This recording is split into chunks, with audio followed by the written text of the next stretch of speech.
Alpenlibe, Mentos, Centerfresh, Centerfruit, Happy Dent. Does this tempt your mouth already? Well, we have a very appetizing episode waiting for you today. Often categorized as impulsive for the consumers, the Indian confectionery market amounted to $11,567 million in 2019 and is expected to grow annually at a CAGR of 6.7% between 2019 to 23. To delve deeper into the nutties of the category, the nitty-gritties of the category, I have with me Mr. Rajesh Ramakrishnan, Managing Director, Perfetti Van Mill, India. We welcome you, sir. Thank you very much, Soumya. Thanks for having me on this program. Thank you, sir. That was my creative effort in putting up the introduction. Pardon I me must say it was extremely impressive, and this is the first time I've heard somebody explain it like that, so well done. Okay, thank you. So let me begin with asking, how has the industry evolved over the years? And talking about the lockdown in particular, how has this, how did it pose an opportunity for you to strengthen your relationship with the consumers? Sure. I think if you look at the industry as such, the confectionery industry has been growing pretty well over the last many years, I would say. And Perfetti actually has been in India. This is our 26th year. So we've been here. In fact, last year we celebrated 25 years of being in India. And over the years, of course, we've built some iconic brands with differentiated products. And today we can proudly say that we are market leaders with, almost 25% market share. Right. So the category, the good part is we have grown the category, and the category is also evolved over the years. So that's been some good news on that front. As far as the COVID situation is concerned, and of course it put pretty much a break in the growth of the category. Also because if you look at our category, it falls under the larger impulse category, right? Which is very dependent on the footfalls in the street or traffic in the street. So with the schools closed, with the colleges closed, offices being shut, what has happened is the general movement of people in the streets came down pretty dramatically post the lockdown. So what we saw was a pretty sharp fall of sales in April. But then having said that, our category is predominantly in ₹1 price point, right? So it's not a very expensive category. So, it's an affordable treat that everybody can have. And therefore, we also saw a good bounce back happening in the months of May and June. June, July have been okay. They've also had some of a softness because of the sporadic lockdown that we are seeing in different parts of the country. And also there were some supply related issues. But broadly, I would say that is how it has progressed over COVID. Now, to your point on how we are dealing with consumers, I think the fundamentals of brand building and marketing don't change, right? So we believe in a few things. One is having a set of differentiated products, building iconic brands in a very consumer relevant manner, and having a very extensive distribution network. So those fundamentals haven't changed even during the COVID times. But what we have done is we've strengthened our propositions to the consumer around the COVID relevant situations. So if I were to give you an example, Centerfresh is all about breath freshness and the confidence that comes from that, right? Right. You would have seen that. Now, in the context of COVID, what happens is we all have to wear a mask whenever we step out. Now, when we wear a mask over a period of time, it also means that our breath requires freshening behind the mask, right? Because you tend to be, breathing the same air so to speak. Right? Yeah. So one of the campaigns that we launched was stay fresh behind the mask. Right? Okay. So that was done by Centerfresh. So it was the core proposition of the brand did not change, but we just made it relevant to a COVID situation. And I think basically you revolved all your strategies around the current scenario, right? Exactly. And the same philosophy we've been following for a few of our other brands as well. And I think that's what a great marketing calls for. To be relevant to the consumers, and so Absolutely. that they can resonate with whatever is going on. Sir, you just spoke about the substantial in-store footfall. So how are you promoting your new products in the absence of in-store footfall and sampling? So I'm saying we recently launched Alpenlibe Juicy Fills, which is enriched with vitamin C and fruit juice, which was launched online through an online conference, right? What has happened is the first month, of course, we did the placement across almost 200,000 outlets. But there was absolutely no problem for the sales force to go and place the product because of the strong equity that Alpenlibe has and the good distribution network that we have. So I think it is a little bit suboptimal in these days because many parts of the country are still in some sort of a lockdown or the other. But that has not stopped us from either our sales team going into the market and trying to sell, or from our marketing colleagues carrying out the various campaigns that we are doing. So we've just broken media for Juicy Pills, and touch wood, so far the response has been extremely encouraging. In fact, I was looking at the TVC yesterday. I was watching the news channel and I saw Juicy Pills and I was like, okay, I have to interview tomorrow. So now I know what the background is, and it is quite interesting, really. How did you like the ad? It's quite interesting, really. I mean, वो दादा दादी वाला angle. So मुझे काफी मजा आया देख के. But कल मैं उसको अलग लेंस से ही देख रही थी because I had this interview with you today. So मैं अलग angle से देख रही थी उसको कल. Anyway, sir, asking about your learnings on the consumer behavior towards an impulse category like chewing gums and candies, especially during the lockdown. Yeah, so I think, we are seeing some shifts in consumer behavior. And if I were to talk about a couple of them, one is there is a greater propensity to move towards more healthier options, right? So we are also looking at how can we fortify our products. So for example, I just told you what we launched, Juicy Pills comes with fruit juice and vitamin C. So that's a great example of it. Similarly, already, our jelly products have 25% fruit pulp in it. So what we are trying to do is, in even the new launches that are coming up, we are trying to see how we can offer consumers either through ingredients like fruit juice, like zinc, and so on and so forth, some level of fortification, which will, build immunity or, provide some other form of functional benefit, right? So that's something that we are seeing and we are doing. And already we have, a sugar-free range in our portfolio as well, right? The second shift I think we are seeing is there is a greater tendency, like we discussed right at the beginning, confectionery products are impulse category. But however, what we are now finding is some shift towards in-home stocking and in-home consumption. So as a result, what we are also trying to do is we are trying to actively promote the larger packs so that the mother is able to, store it in the house and then, use it in the house. Or alternately, like you might have seen on Alpenlibe Just Jelly, we are promoting to consumers how they can create really creative desserts by using Alpenlibe Just Jelly products. So that is something which means that they bring the product into their house and they make desserts with their family and then they serve it to the family. So that is another shift that we are seeing. Right. Great, sir. Sir, my next question is around the consumer apprehension. So we know the markets have opened up, but the consumer, there's still this wave of apprehension that surrounds the consumer. So what is Perfetti's plan of action to win the consumers, especially during the post-COVID scenario? See, one very important thing for consumers is they need to, consume brands that they trust, right? I think that's a fundamental thing. And I think that's more so relevant and important in today's times because there is so much uncertainty around you. There is so much, consumers are going through so much anxiety and, what's going to happen, etc.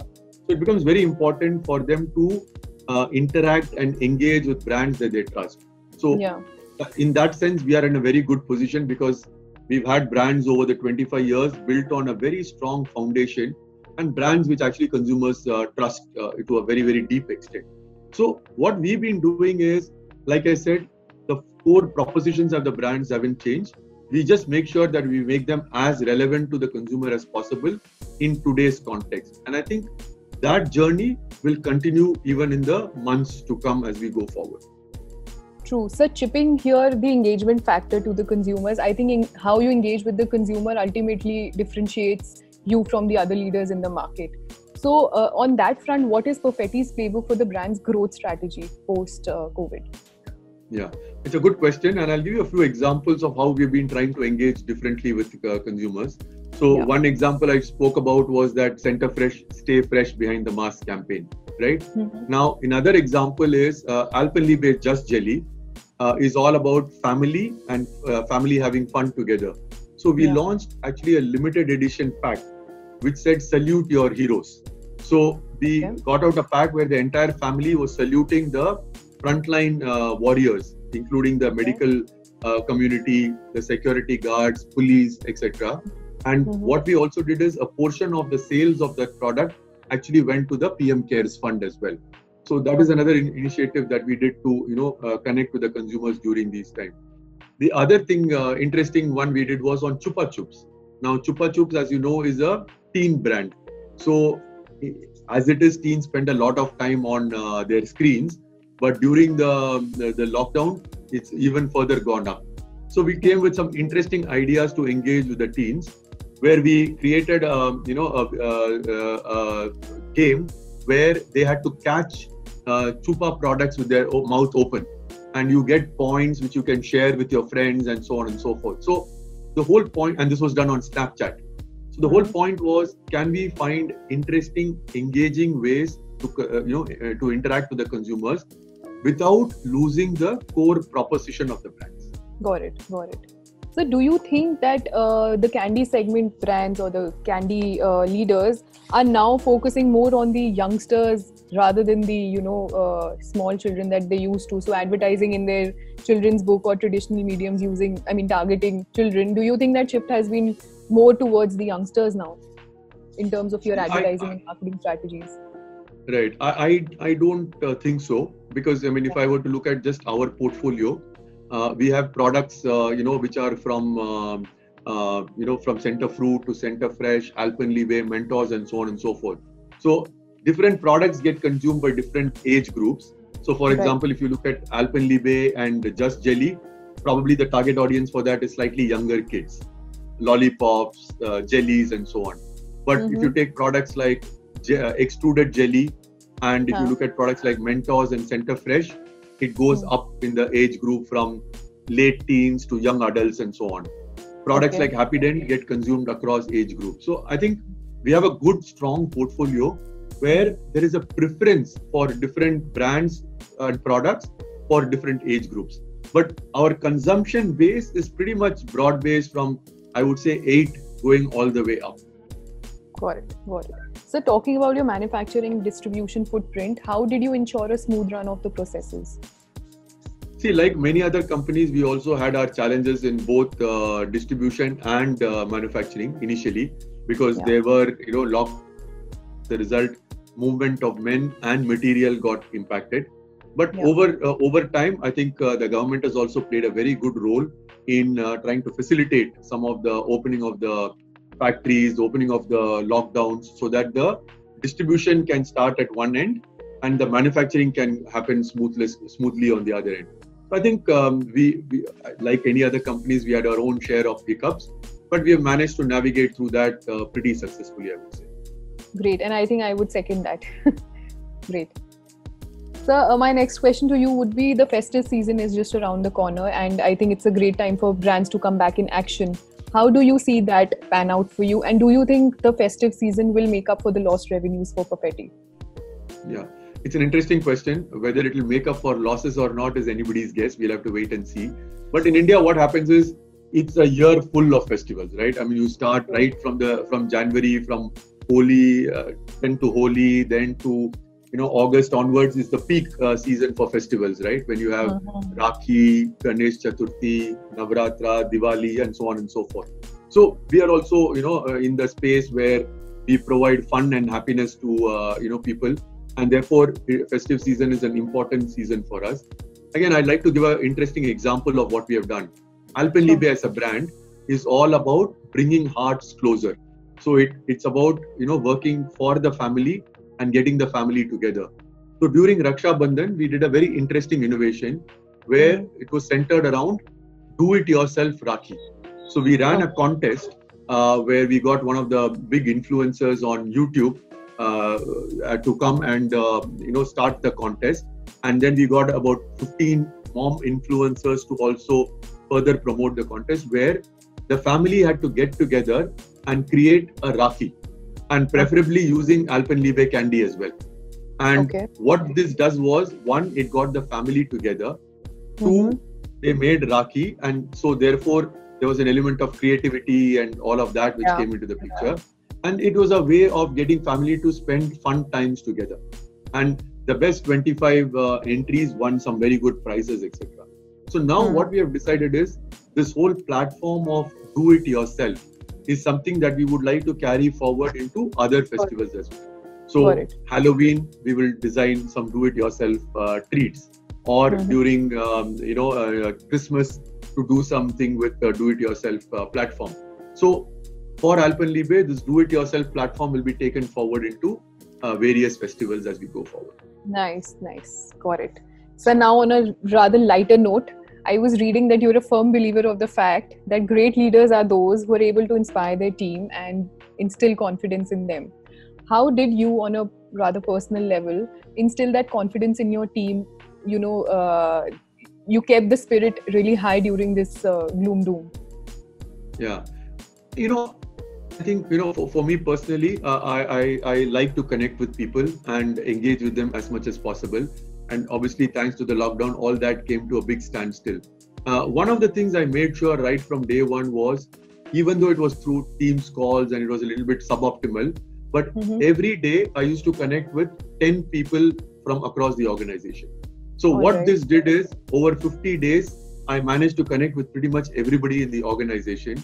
More just, it was no real agenda other than just to understand how are they feeling now, how are they doing, how is their family doing, and just update them a little bit on how the situation in the company is. Because, like all of us were going through the same set of anxieties.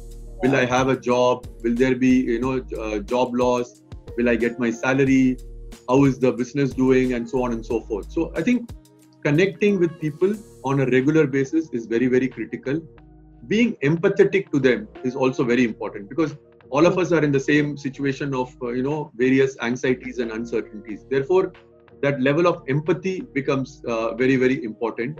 And that also, reflects a little bit of authenticity of yourself and of the organization. So I think these are some things which we've tried to do, and they have really helped us to keep employees connected and motivated as well. And on a lighter note, like you said, also the HR department did some amazing work in terms of online tambolas, birthday celebrations with cakes being delivered to the house, and all of that. So there was a lot of interesting activities that we did as well. This reminds me, sir, for all this while, these 5 months, हमने घर पे इतना तंबोला खेला है कि अब हम तंबोला की शक्ल भी नहीं देखना चाहते. So every night, 5 of us used to sit together, play it for an hour or two. Now we are all कि अब तंबोला का नाम नहीं लेना. Right. So my last question to you would be: we're sure to witness some irreversible changes because of the pandemic. What 3 predictions would you make for the Indian confectionery market?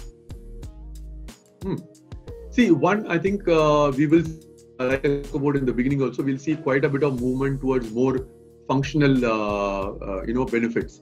So consumers will look for health benefits coming out of the food and beverage that they consume. Therefore, in confectionery, if you are able to provide them those options, I think that definitely is something here to stay. The second is also we will see a lot more movement towards in-home stocking, in-home consumption, and probably also online shopping, because of candy confectionery also, because confectionery category traditionally is an impulse category which you go out and buy in the streets. But what we are finding is, even though our base is very small, I believe that going forward it will get much traction where more and more people start ordering candies online, and we are already seeing that. But I think that is something that will go up as we go forward as well. And the other thing I also think will happen is you have to find newer and interesting ways to engage with consumers in the current reality, because the screen time is very high. So you have to catch consumers where they are. And therefore, the brands need to get creative to say, without compromising on my core proposition, how do I engage more meaningfully with my consumer in where they are? I think that's going to become very important as well. Rajesh sir, I think it was quite an insightful session, and I'm sure the audiences are going to benefit from it. Thank you so much for your time. It was indeed a valuable interaction. Thank you so much. Thank you very much, Soumya. It was a pleasure interacting with you. Thank you. Thank you, sir.